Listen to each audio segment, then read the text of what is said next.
તો આ તમે એલિવેટેડ બ્રિજની જે વાત કરી, લગભગ 4 કિલોમીટર જેટલો લાંબો થશે અને એની પાછળ જે કુલ ખર્ચ કેટલું થવાનું છે? 1,000 કરોડની આસપાસ હશે.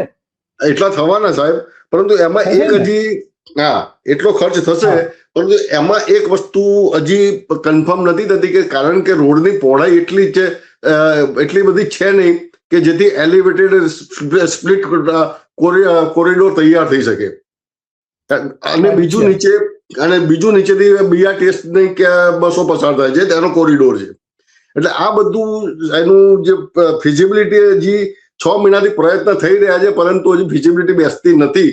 એટલે ક્યારે એનું અમલીકરણ થશે તે કહેવું મુશ્કેલ છે. હાલ પૂરતું બજેટમાં જાહેરાત કરીએ એટલે આપણે માની શકીએ કે ભાઈ સારું કામ કર્યું છે. બરાબર છે. બજેટમાં જાહેરાત થઈ છે એટલે તો આપણે માનવું જ પડે, કારણ કે અધિકારી પોતે એ રજૂ કરી રહ્યા છે. કારણ કે આવક મેળવવા માટે તો અધિકારીની જ એટલી જવાબદારી બનશે અને ખર્ચ કરવામાં જે આવશે એ પણ એની જ અધિકારીની જવાબદારી. પણ દેવેન્દ્રભાઈ, આમાં જે સામાન્ય લોકો સાથે કેટલાક લોકો સાથે વાત કરી આ એલિવેટેડ બ્રિજની, ઇસ્કોન અને આગળ બોપલથી લઈને ચેકાઈ સુધી, તો એ જે આખો રૂટ છે એ મેટ્રોથી વંચિત રહી ગયો છે.